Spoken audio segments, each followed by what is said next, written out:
नमस्कार दोस्तों। राजस्थान की भारतीय जनता पार्टी की सरकार को लगभग 2.5 साल का समय पूरा हो चुका है।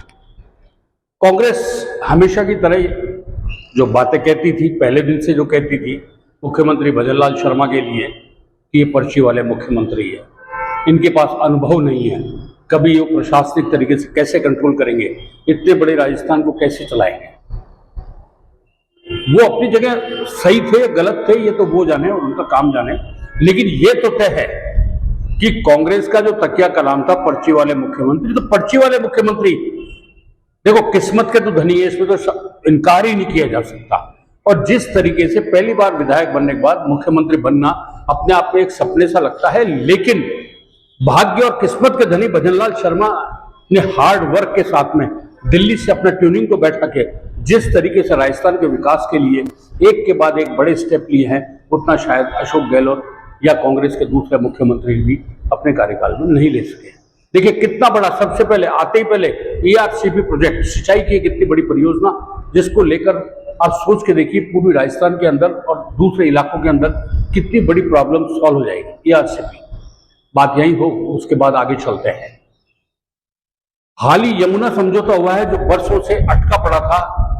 अशोक गहलोत 3 बार मुख्यमंत्री बन गए, वसुंधरा राजे मुख्यमंत्री बन चुकी, लेकिन कभी भी हरियाणा से यमुना का पानी राजस्थान को लाने के लिए जो समझौता हुआ था वो धरातल पर कभी नहीं आ सका, लेकिन इस बार हो गया।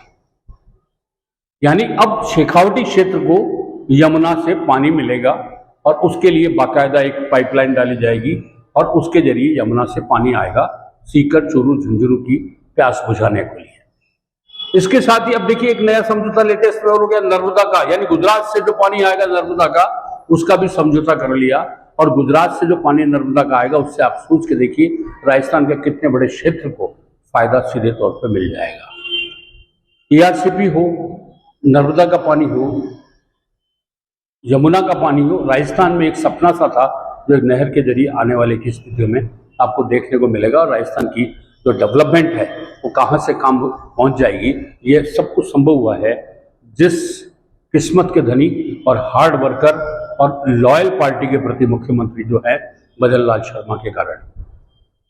पांचना का बांध से जो पानी मिलना था पूर्वी राजस्थान के जिलों को, उसको लेके बड़ा बवाल मचा हुआ था और किसान बड़े संकट में थे। और वो पांचना बांध से जो पानी था वो कभी भी इसका फैसला आज तक नहीं हो पाया। यही कारण था कि किसान पानी होने के बावजूद भी उनके खेतों तक पानी नहीं पहुंच रहा था। पांचना बांध का पानी उन खेतों तक पहुंचाने का काम जो एक असंभव सा था वो पूरा करने में भजनलाल शर्मा सफल हो गए और किरोड़ी लाल मीणा ने इसके अंदर अहम भूमिका भी निभाई। राजस्थान की तकदीर और तस्वीर बदलने की बातें करें तो देखिए 3 बहुत बड़े बड़े फैसले हुए हैं।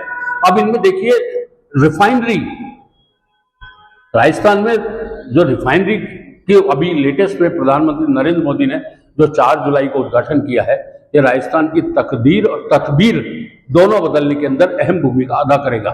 लगभग 1,35,000 के करीब तो प्रत्यक्ष और अप्रत्यक्ष रूप से उससे रोजगार लोगों को मिला ही है। आप जाके देखिए बाड़मेर बालोतरा की स्थिति को देखिए, कभी आप किसी सरकारी नौकरी के अंदर किसी का ट्रांसफर बाड़मेर, बालोतरा, पचपदरा, जैसलमेर इस साइड में हो जाता था तो कहा जाता था काले पानी की सजा है, लेकिन आज जाके आप देखिए पूरा तस्वीर बदली गई है। वहां आप जाके कह नहीं सकते कि ये बाड़मेर वही बाड़मेर है जिसको कभी ये कहा जाता था कि काले पानी की सजा। आज बिल्कुल विकास की एक नई कहानी लिखने को तैयार बैठा है और लिख मारी है। और राजस्थान की जो तकदीर बदलने का काम ये रिफाइनरी करेगी, यह सब भी मुख्यमंत्री भजनलाल शर्मा की देन है। राजस्थान के अंदर जयपुर राजस्थान का कैपिटल है और कैपिटल के अंदर आप देखिए कि सबसे बड़ी बात, बड़ी संख्या के अंदर, लाखों की संख्या के अंदर देशी और विदेशी सैलानी यहाँ आते हैं, यहाँ की अपनी तस्वीर लेते हैं। जयपुर अपने आप में हेरिटेज सिटी है, जयपुर अपने आप में हाईटेक सिटी है। जयपुर का विस्तार चारों ओर इतनी दूर दूर तक फैल चुका कि डेवलपमेंट ही डेवलपमेंट अब नजर आता है। कई एलिवेटेड रोड बन रही है, कई अंडरपास बन चुके हैं और जिस गति से अभी काम चल रहा है डेवलपमेंट का, इसी के बीच में एक बहुत बड़ी सौगात प्रधानमंत्री नरेंद्र मोदी ने 4 जुलाई को जयपुर को लोगों के लिए दी है। 42 किलोमीटर का मेट्रो फेज सेकंड का उन्होंने शिलान्यास कर दिया और ये तकरीबन 5 साल में ये पूरी होगी। फेजेस के अंदर ये पूरी मेट्रो कंप्लीट होगी। इसका ज़्यादातर हिस्सा फर्स्ट फेज का जो है वो एलिवेटेड होगा, जो मनीषा नाले के रवाना होगा और ये शुरू होगा हरमाड़ा के आगे से और वहाँ से शुरू होकर ये विद्याधर नगर वाला एरिया कवर करेगा और सीधे सांगने को सीतापुरा को पार करके ये जाएगा। लगभग इसमें 36 स्टेशन होंगे और ये इतनी बड़ी परियोजना जो मेट्रो की है 5 साल में पूरी होने के बाद में आप सोच के देखिए कि कितनी स्थितियाँ शहर की जो पब्लिक ट्रांसपोर्ट के कारण रोड जाम की प्रॉब्लम्स आती है वो काफ़ी हद तक सुधर जाएगी। अभी जयपुर के अंदर मेट्रो फेज फर्स्ट के अंदर मानसरोवर से बड़ी चौपड़ तक मेट्रो चल रही है। एक दौर ऐसा था जब मेट्रो खाली जाती थी, आज की स्थिति के अंदर मेट्रो में पाँव रखने की जगह भी नहीं मिलती है। देखिए रिफाइनरी आपके सामने, मेट्रो का फेज 2 आपके सामने, यमुना का जल राजस्थान लाने का रास्ता साफ, नर्मदा का पानी राजस्थान में आने का साफ, पांचरा बांध का पानी आने को क्लियर, लोगों को पानी मिलने की तैयारी पूरी। कुछ शुरू भी हुआ लेकिन कुछ टेक्निकल फॉल्ट के कारण लगभग 10 दिन और इसमें लग जाएंगे, लेकिन उसके बाद में सारी प्रॉब्लम सॉल्व हो जाएगी।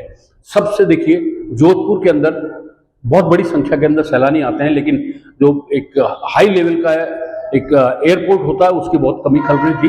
वहाँ भी एयरपोर्ट का टर्मिनल बना दिया गया है और जोधपुर में भी अब हवाई सेवा शुरू हो जाएगी।